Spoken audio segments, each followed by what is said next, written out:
Hey guys, welcome back to the Previa podcast. This is Sarah. And Whitney.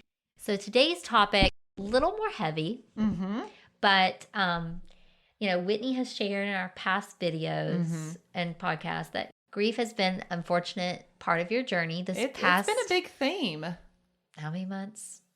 I mean, since the first death, 5 months since hospice care and things like that were introduced to our family.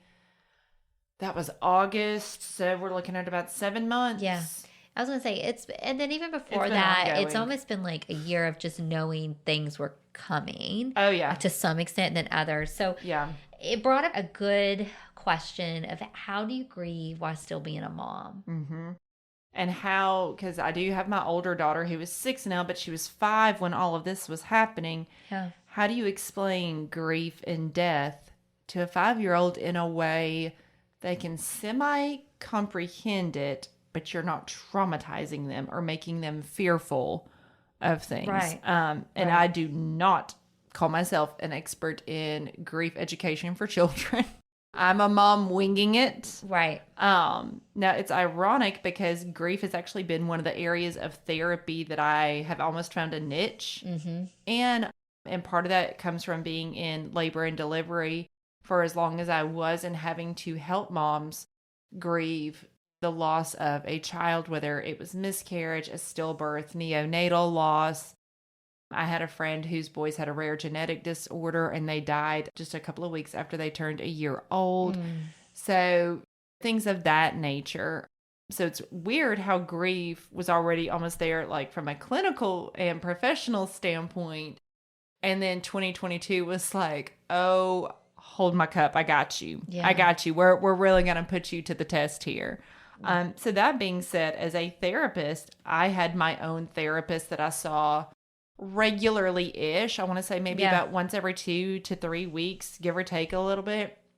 And so again, I'm a therapist, so yes, I am biased with this, but there's no shame in having a therapist. No. As a therapist, I had my own therapist that I really relied on during those times because what else was I going to do? Because my husband was grieving as well. Yeah.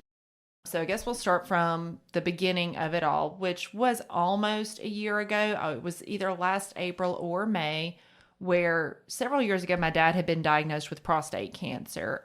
It was stage 1, very slow moving. So he would go in every 6 months and have scans done, and once a year would have a biopsy done. Mm-hmm. He had his yearly biopsy done, and they said, okay, it's starting to spread more. We're going to have to do some type of an intervention, whether it be radiation, whether it be a prostatectomy, which is where they remove the prostate. Radiation seeds was an option, things like that. So he was actually having to face doing some type of an intervention to stop the cancer. Yeah. Which obviously is unnerving because I was 35 at the time. I'm 36 now, and my dad was 64. Yeah. And I've always kind of viewed my dad as very invincible, very strong guy. Like literally had watched him build my childhood house that we grew up in for several years. Yeah. So the thought of, oh, like this is actually posing a real risk at this time, that was a lot to take on. And about that same time, literally in that same phone call that my parents were telling me and my sister about this, my grandfather, so my mom's dad, had been diagnosed with a very aggressive form of prostate cancer. Now, that being said, he was 92 years old at the time, so surgery was not a great option for him because of anesthesia. Right. Luckily for my grandfather, he was eligible for the immunotherapy.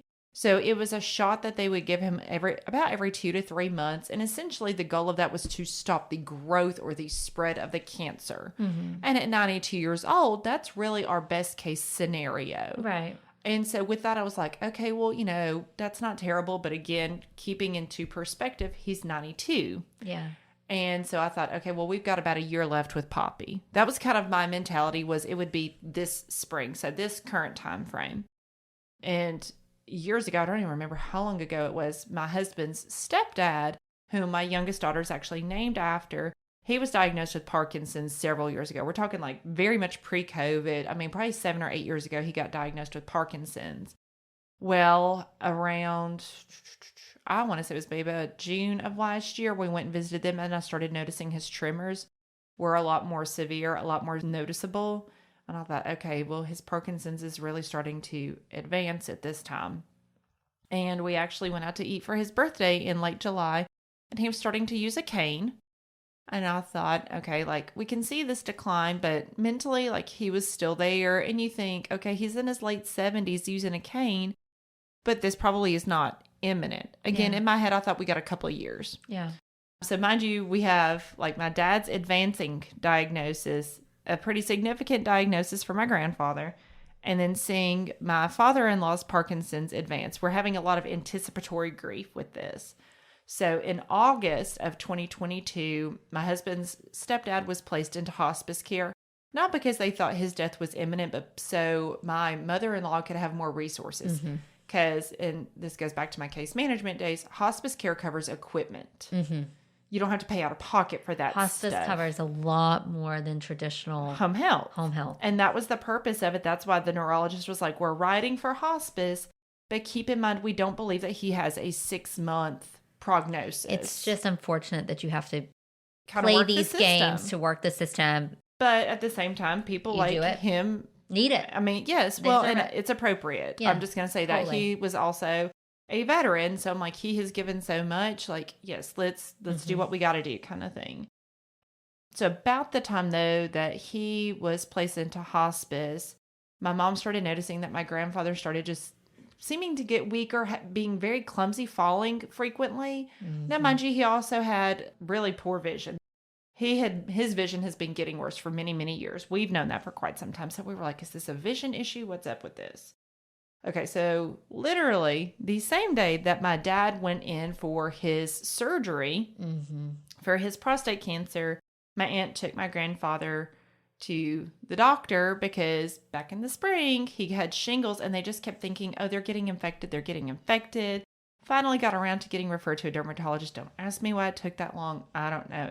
It's a whole rigmarole where the medical social worker and me had to kind of sit back a little bit because I was fit to be tied because so many things were not done the way that I thought they should have been done and the way that Birmingham hospitals and doctors would have done things. So in that appointment with the dermatologist, they diagnosed him with squamous cell carcinoma, which is a form of skin cancer. And it was fairly advanced, so they sent him for a PET scan. The PET scan actually showed that the squamous cell had not infiltrated his organs or bones yet, and they were going to put him on a medication to kind of, again, slow the progression of it, blah, blah, blah. But in that PET scan, they found pneumonia in the lower lobes of his lungs. And I thought, well, that can explain this fatigue. That can explain, honestly, the clumsiness. Yeah. Because, again, pneumonia brings so much fatigue. Especially with the older population. Absolutely. Pneumonia is no joke with a healthy person, but you're talking a 92-year-old man. It's a lot. It's a lot. It's a lot. And he had also started to have some hallucinations, but he was aware of his hallucinations. Yeah. Like he told my mom one time, he goes, well, there's my old cat over there. And he goes, and I know she's not here, but I see her. And my mom was like, well, do you want me to do anything? He goes, no, because I know she's not actually in here, but I'm seeing her. So you're experiencing throughout this, I mean, it was a process. Months upon months. And you are knowing what's coming. Yes. Because with your background. I was about to say, being in medical social work, I could see the writing on the wall. And that was a very hard place to be. Because you said anticipated grief. Yes. So we start grieving before we've lost that person. Oh, for months upon months. Absolutely. So again, my dad had surgery that day. The dermatologist diagnosed my grandfather with the squamous cell carcinoma. And we probably got the results. Well, no. I'm a liar. So that was September 12th. I remember that date vividly. It was probably about a week after that he got his PET scan because that was a whole fight. And I was about to call in favors to the hospital I used to work for in Birmingham to get him there because the town that they lived in just significantly dropped the ball. And it should not have taken that long. Do you think through this, when you're dealing with this grief, you're trying to control things to grieve? That you don't even know. To grieve, I think it was more of a preventative and just knowing how much my grandfather loved us and how hard he worked for us, I thought, why aren't they working that hard for him? Do they not understand he deserves gold? Yeah. Like, he deserves the gold standard care, and y'all are dropping the ball. Like, I was infuriated. And during this whole entire time, you were still being a wife. Oh, You're yeah. still being a mom to two. And working. Doing all the things. Now, your oldest is knowing things are going on. Yes, she more so was aware of my father-in-law because that is her grandfather. Mm-hmm. So she was aware that things were not good with him. And so my husband started taking them up there to visit, which they only lived like an hour away from us. Yeah. He started taking her up there more frequently. Yeah. And I say her, both of my children kind of thing. Because I started kind of going to my family to try and we were kind of having to just divide and conquer, essentially. And it happens that way. I feel like with grief does. it's not just one grief. I feel like you get hit, like you keep getting hit. If that ain't the truth. And I think that's what people with grief is like, let's even grief and grieving. So grief, right, is emotional state that like knocks you off, right? It's that grief. Yeah. Like you feel it. Like it's the gut punch. Like you're just like, I physically. Like the crying, feeling like I'm going to throw up, just like you can't explain it, right? Correct. But then the grieving. Yeah, the grieving to me was more of like the sobbing, the crying, the emotions of it all. And it's longer. Yes. Oh, I'm still grieving. So grieving is a process. Mm-hmm. Grief is that like. I hate to say it never physical. Goes away. It never fully goes away because I had a grandmother that died 7 years ago, and most of the time I can talk about her and not cry. But then sometimes. But there are times, especially on the anniversary of her death, I'll kind of get a little teary-eyed and I'm like, whew, okay. And I breathe through it. You know, I acknowledge what I'm feeling. I read something because my miscarriage is my greatest grief that I carry with Ava, our first one. And I read something because I thought, you know, like you said, I feel the same way sometimes. It's like there's certain things that really hurt me. Yes. And I was reading about that. I was like, why is this? You know, because you've taught me to start being curious about things. Let's dig a little. Let's dig, right? Yeah. And it was because you're experiencing that new or that milestone without that person for that first time. So that grief hits you. Yes. Because it's that loss of that time with that person in that event. Mm-hmm. And then you have things like birthdays and holidays and things like that come up that sometimes just slap you across the face and you're like, oh, well, there's my grief today. Yeah. Didn't see that coming. Yeah. So in September, my grandfather, 2 weeks after that dermatology appointment, he got admitted to the hospital for IV antibiotics. So at this point, we're like early October. That's where we're at. And so he got admitted to the hospital for IV antibiotics to try and treat the pneumonia. Finally, somebody is getting antibiotics on board. I don't know why it's taken this long, but finally, we're actually doing the things that we should be doing. And so after being in the hospital, he was admitted to a rehab facility. And when I say rehab, not substance abuse, I'm talking like physical rehabilitation, like a pretty intensive, like inpatient PT. And that's typical with especially like people like him who physically, they medically could be discharged from the hospital, but like they cannot go back to normal life. He lost a lot of muscle. They're weak. A lot of atrophy there. And then too, pneumonia will weaken you pretty significantly. The whole time though that he was in the hospital and then that he was at rehab, he continued to have hallucinations, but he was just so aware of them. So you though are seeing this person. That's not him. No, because the last time I saw him, I will say that, like, post cancer diagnosis, yes, but not hallucinating, was 4th of July. And he was still driving. So it was a quick deterioration. I mean, really, very, very rapid. So, and you didn't even have that time to be. No. It just was now he was this person in this state. And I will never forget, it was a Friday because it was like a teacher work day at school. So my oldest was not in kindergarten that day. And so backstory, my husband's parents are divorced. So I was with my in-laws, but we're talking like his dad and then stepmom. I was with them at the zoo with her that day. And we were driving home and my mom had texted me and she said, we've made a very hard decision about Poppy today. And I'm going to get emotional. I am so sorry. No. She said, we have chosen to do hospice for him. And I can't say that it surprised me. Okay. It still hurts. It still hurts. And it hurts now when we're in March. But still. So I was like, well, I understand that it's hard, but I also think that it is appropriate. Again, going back to medical social worker, having seen this, having set up hospice for patients before. You knew. I knew, and it was appropriate. So that was on a Friday. They brought Poppy home on a Monday. Well, bless it, my poor mom caught COVID from the rehab facility that he was in. That was just, I remember that text and I was like, you have to be kidding me, Whitney. Yeah, I mean, it was one of those, every time I texted Sarah, I was like, so are you ready? Buckle up, friend. Buckle up. And I almost think. You probably dreaded my text. You're like, what bomb is she dropping now? No. I just felt like, I was like, I can't stop this for her. Oh, no. And I just kept feeling so just like, I wanted it to be better for you. And it kept getting worse. Uh-huh. But I also thought like there were so many like things that like, I don't say distracted you from the loss but it was just like you were dealing with crisis after crisis after crisis. It was. I mean, I couldn't get my head above water. I couldn't fully process one thing after another. We've spoken about this in a prior episode where I was really having to fight for an ADD eval for my oldest daughter. And so I was going through kind of those trenches. Yeah. And then we throw this in the mix, and then you've got my dad's diagnosis, which I will say his surgery was very successful. But you didn't know that at that time. But we didn't know it at the time. So we're still dealing with that. And then you've got my father-in-law. Or I should say like my stepfather-in-law, but you know. So that Monday that they bring Poppy home from hospice, my mom tested positive for COVID, and she felt horrible. It was not one of those milder asymptomatic cases. She got hit with it. She got hit hard with it.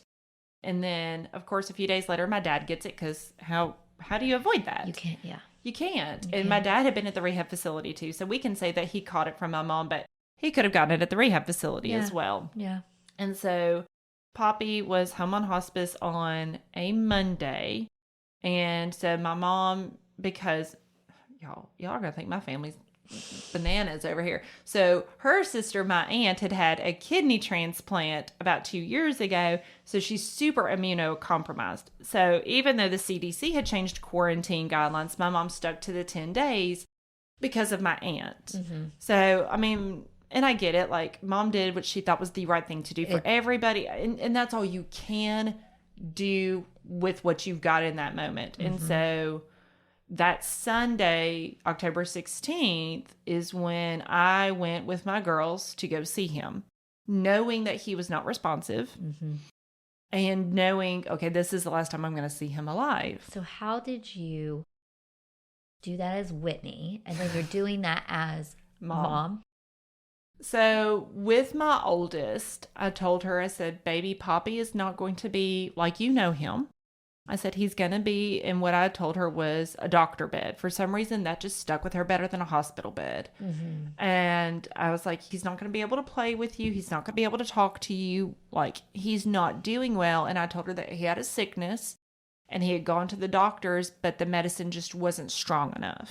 That was really the best way I knew to explain it to her. And I told her that when he died, he would go to heaven and that we wouldn't see him again after he died.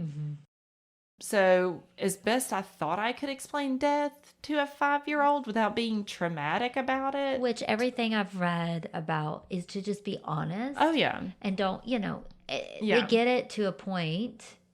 Now you're 2.5-year-old or 2-year-old at that point. My new 2-year-old, it was over her head. It was that, and it's just then they don't understand that situation. They don't. You can't expect them to. So how did you do you in that moment? Because you're grieving too. I was grieving. And so thankfully, because again, my parents are still in quarantine, so it's not like they can play with my kids while I go see Poppy.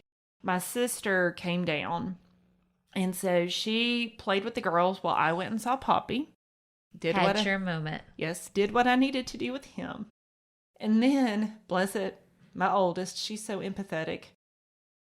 So I came back out, all the things, and she was insistent that she go see Poppy. And I said, well, baby, you need to know he's not going to look like how you think he looks. And she's like, it's okay, Mommy. It's okay. Yeah. So I took her in there, and she really blew me away because she just was very gentle. She touched his hand. She asked questions about the nasal cannula oxygen, about the hospital bed. She was curious. She was curious, but very appropriate. Yeah. I mean, she was very gentle. She was not rambunctious. My 2-year-old, on the other hand, I mean, she was just like a little tornado. She's everywhere. And it's hard but she's 2. I'm glad you had that moment, because if you wouldn't have had that moment. Regrets. I would have had a lot of regrets. And then you're trying to navigate the 2-year-old. Yes. My sister was there, and then my uncle was there too. He kind of taken the shift with my grandfather that day, so my aunt could go home and get some rest. And that's the important part, is to do what you need to do for that child care, to have that moment. Oh, yeah. And if you never get the moment to say goodbye, because it's not a Poppy situation, you still need that moment. I have that moment coming up in a little bit. If it's the funeral. Yeah. If it's the visitation, if that's just you crying in your car. Yes. Take your moment away from your child. Yes. You need it. You need it. It's okay. Well, and I'm just going to be honest, like, we've had a portable DVD player in our car for years for my oldest one, and then we've always reserved it for, like, long car rides and that kind of stuff. Let me tell you, sister friend watched Paw Patrol, but I don't know, she watched a cartoon or something on the way home so that I could process seeing Poppy for the last time, because I knew it would be. So that next day, that Monday, my mom finally got out of quarantine. And so she went and saw him and all that kind of stuff. And then that Tuesday morning, I was taking the girls to school like normal. And my daughter said something that was so interesting to me. And she goes, well, Mommy, I know why Poppy is dying. I said, well, why is that, baby? And she goes, well, because he wants to go be a bird and fly in the sky. Now, mind you, huge Auburn football fan. So I thought she was going to say he was the eagle. And so I said, well, what kind of a bird is he? And she goes, a red bird, because they're the strongest and the best. I had no idea that cardinals have the meaning that they do as far as a visitor from heaven. So I texted my mom and I said, hey, did Poppy die overnight? Because Sydney just told me something that just really makes me think he did. And she goes, no, he's about the same. And I was like, interesting. No lie. 2 hours later to the minute, he passed away. Yeah. And I will say I'm thankful for hospice care, because they did make him comfortable. He was in a lot of pain from the squamous cell carcinoma. And so they did a very good job of keeping him as comfortable as they possibly could have. Yeah. And so a few days later, we did the funeral, which ironically was the day before what would have been his 93rd birthday. And so I also had to explain to my older daughter what a casket is, and that Poppy was in there. And bless my 2-year-old, when I was carrying around on my hip, she would point at Poppy and go, night-night, Poppy, night-night. It's so hard, Whitney. Like, it is just so hard. And then, well, when we were at his house, when he was in hospice care, when we were about to leave, again, had her up on my hip to go out to the car. And I told the girls, I was like, well, we need to go, wave bye to Poppy. And Sammy looked at Poppy and she goes, up. I want up, Poppy. Oh, God. Because he loved to play with her. Yeah. So he died October 18th. And mind you, this whole time, my husband's stepdad is still in hospice care. His Parkinson's is advancing very, very rapidly. He died November 19th. So a month and a day later. So again, kind of thrown into the trenches of grief. It's like, it was perpetual grief. Not to mention that the week after, literally, we got home from the funeral from Poppy, and Sydney popped a fever. And both girls were sick that whole week. It was adenovirus and then strep throat for my youngest one. So that was fun. So throw in the momming into it. And then, because the reality is now that you're a mom, mom don't stop. No, momming don't stop. The world don't stop. And at the same point, grief is not going to be stopping. No, and grieving's not stopping. And then we have my husband's grief too, because he's losing his stepdad. So then you have this whole thing. I mean, I just felt like there was trains just coming at you. Oh, they were. It was not a good time in my life, and I can say that. And it is. Yeah. I'm just calling it for what it is. And so, my husband's stepdad had chosen to be cremated. So then that's a whole other conversation you have. Yes, that was challenging, because he died right before Thanksgiving week. And so they had already decided on cremation beforehand, but that gave my mother-in-law the opportunity to not have to go to a funeral the week of Thanksgiving. So they had his funeral on December 1st. Well, we took my oldest one with me to that one because daycare was open. And so my youngest went to daycare like normal, just because that made our life easier. And I don't think that's bad. I think that's fine and okay. For a 2-year-old, that was appropriate. That is. Now, my 5-year-old, I gave her the choice. Yeah. I asked her if she wanted to go with us or if she wanted to do school. Because my mom did pick up my youngest. I said, and then, honey can come get you this afternoon when you're done with kindergarten. And she's like, no, I want to go with you. And I said, okay. And so we were there at the funeral, and they had chosen, a gray marble container for my father-in-law. And she said, well, Mommy, where's Pawpaw?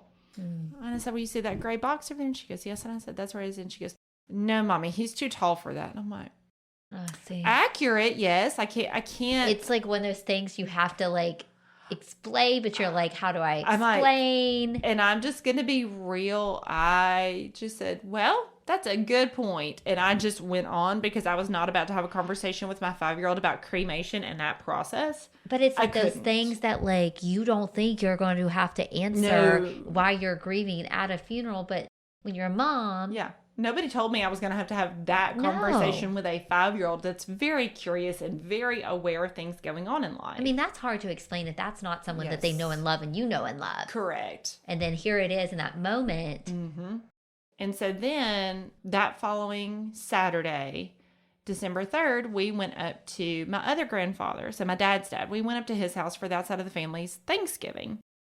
So we were there. It was great, wonderful, all the things. And I had told that grandfather, I said, we really want to commit to seeing you maybe once a month, once every 6 weeks, things like that. Because with COVID and all the things, like... You just didn't get to see people. We just didn't get to. And again, like, he was elderly. He was 90. And we didn't want to put... And I worked in the hospital, too, for so much of that. It's been a weird period of our lives. And now we're coming out. And it's like, you're right. We're trying to make more efforts for our families, and especially older generations. Well, and especially... And everything of what you just been through. Exactly. You knew how quickly... Things could turn. Things can change. And so, that was just something that I was aware of.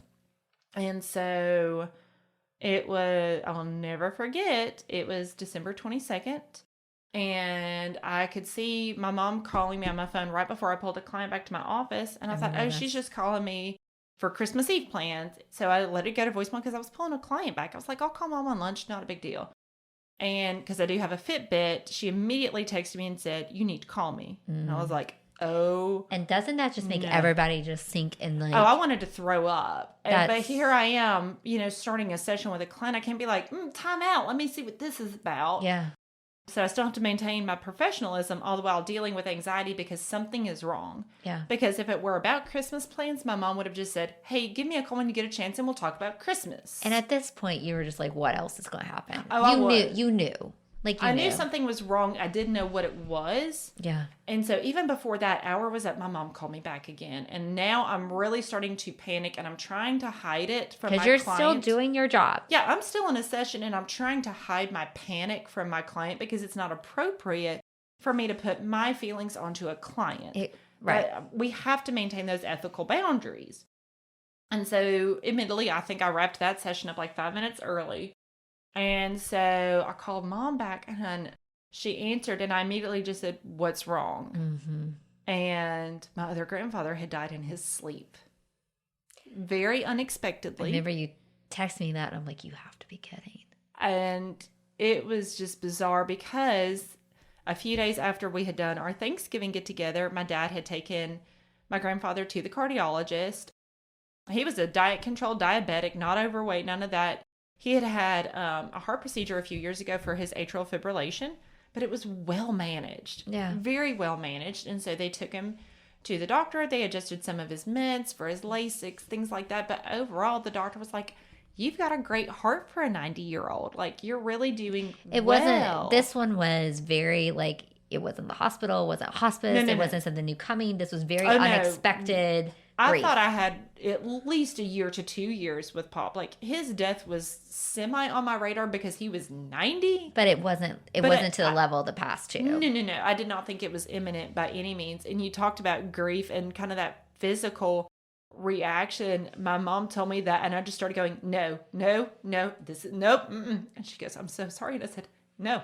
Yeah. That did not happen. And that's a lot of people's reaction. It was a very visceral reaction. You just like your body screaming no. Oh, yeah. And so I immediately went into denial, avoidance, whatever you want to call it. And I remember feeling so weak in my knees. I didn't like fall or anything. I just felt weak in my knees. And so, I mean, and I still had sessions that morning. Like I had another client in the waiting room, so I couldn't just like cancel, like, hey, I know you're sitting there ready for your session, but I just got a terrible phone call. Can't see you today. Like I couldn't do that. So I had to kind of get myself together for a couple of more sessions. And then when it was finally my lunch break, I told our secretary, I said, I can't do the rest of today. I'm just not there. Now, mind you, my husband and my older daughter, they were already on Christmas break. Remember that. And I was going to meet them for lunch at Chick-fil-A that morning. And I walked in and I felt like a hollow shell of a person at this point. Mm-hmm. And I'm sure I looked pale, all the things, because I looked at my husband and he immediately read back my facial expression of something is wrong. Mm-hmm. And I just remember kind of falling apart in the booth at Chick-fil-A, sobbing. Can't get a word out. And he's like, what is wrong? And I'm gasping between words. And he's like, Whitney, I can't understand you. What is wrong? And I got it out and I just fell apart in Chick-fil-A. And that's okay. And that's okay. Yeah. That's okay. I mean, it has been a perpetual season of grief. But then we go into, okay, now we have Christmas without him that we just did not see coming. And you had to do all, and like, let's not forget, your mom. Oh, yeah. You're still doing all Christmas. Oh, yeah, we're still doing still all made the the kids have the best holiday. Well, and then you think about it too. My older daughter was there while I'm falling apart. Uh-huh. And she's like, Mommy, what's wrong? Why are you crying, Mommy? So I had to tell her, oh, we're third death in 2 months, baby girl. So I had to explain that to her. And then when we went, I think it's good, Whitney, that you had to get it out. No, granted, I did not tell her that he died in his sleep because I have read before that can make kids scared to go to sleep. So I was like, well, let's not do that. And that's not a detail that she had to know. No, it isn't. But then, we went to the funeral and that was during the week. So again, my 2-year-old went to daycare because that was just the best option for everybody. That's actually one of the things I was reading about, like, utilize your resources. Is utilize resources. Ask for help. If you're already paying for daycare and it can cover you when you have a toddler that won't sit still, that could be, tantrumy, like all these things when you're trying to grieve and deal with what you're dealing with. Don't make it harder on yourself. Correct. And so we were there and it was, how they do kind of like the final call. I hate to say it, up to the casket so family can say their goodbyes. I went up there and my daughter was next to me and I said, well, do you have any questions? And she goes, is he hurting? And I said, no, baby, he's not hurting. And I said, you can touch his shoulder or his arm if it makes you feel any better. That backfired on me because she did not touch his arm or head. She like slapped her hand on his forehead like she's taking her temperature. Well, like how we check for a fever. But then again, we're being moms and grieving and in these situations. Oh, yeah. It was one of those, like, you would have thought she was checking for a fever. And then she goes, Mommy, why is he cold? Oh, see, yeah. And thankfully, it was a very cold day in Alabama that day. And I said, you know what, baby? Someone opened that front door and he just got cold from that. And she accepted that answer. And I just let her accept that answer because at 5 years old, that is the best. There's no rule book, Whitney, of how to respond. And you don't know what your kid's going to say. We don't know what our kids are going to say on a normal day, let alone in like a grief funeral situation. Yeah. The third one in 2 months, much less. And so that was that. And so, then we did the graveside and blah, blah, blah, all those things. Even now, whenever I've taken Sydney to like a dentist appointment or a doctor appointment or things like that, I'm like, okay, do you have any questions about like what we're going to do at the pediatrician or whatever? She goes, yeah, I've got questions. I'm like, well, what is it, baby? And then she'll ask me questions about Poppy and Pawpaw and Pop. And I'm like, yay! And it hurts you still, I know. Oh, it does because, this past week has been just another wave of grief where we hit the 5-month anniversary of Poppy dying, the 4-month one of my father-in-law dying, and then yesterday, the 22nd, was the 3-month anniversary of Pop dying, plus Poppy's house went on the market, and then it was Pop's birthday. And I was like, yay! Thanks. Like, this is fabulous. Love it. So I say that to say grief is a continuum. We're never fully done grieving. We learn how to adapt with it. You learn life with grief. You do. There was a really good diagram that I saw on Instagram that said, okay, this square is you. Grief is this massive black circle. And throughout the diagram, the square gets bigger, so it makes it look like the circle gets smaller. But it's still there. But it's still there, but we learn to adapt and work around it.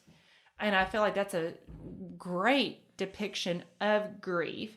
But then too, I mean, I'm my mom winging it. And just know you don't have to go into a lot of details with your kids when it comes to grief. Because these were all 3 men that my daughter knew in her life. She had good relationships with them. She saw my parents and my mother-in-law have relationships with them. She saw me everybody and my grieving. Yes. Yeah. She saw everybody grieving, but she also saw, okay, these are people we're connected to. Yeah. You know, this isn't some 15th removed cousin that lives across the nation This was kind of immediate. thing. These were close. These are very, very close things. And, bless her, she has assigned everybody a color of a bird because that's just what she does. And that's a grieving thing It for her, is. and that's fine, and it's remembrance. And and now it's one of those, if we ever see a red bird or a bluebird or a hummingbird, she's like, oh, well, there they are.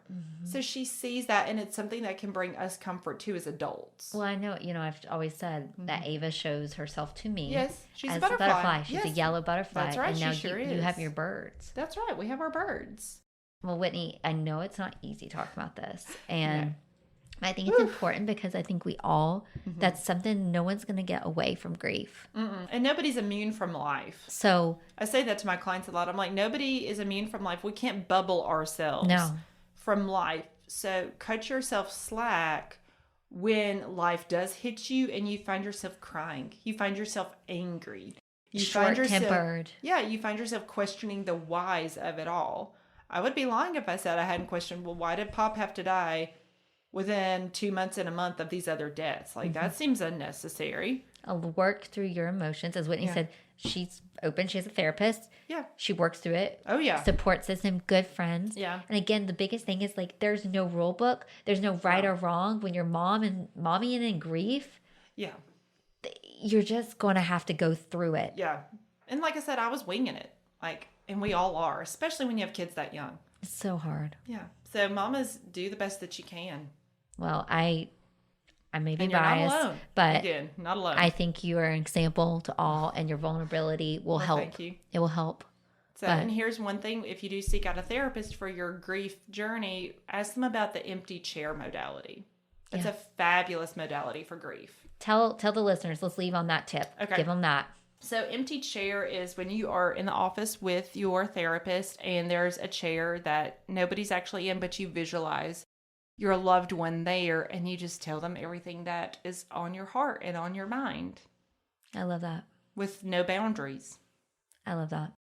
And I think you could do that and you're driving in your car. You could see them as your passenger because you're like, well, what if I'm not in therapy? That's okay. Yeah. Talk to that person and let that out. And Yes. I think we all need that sometimes. Oh, absolutely.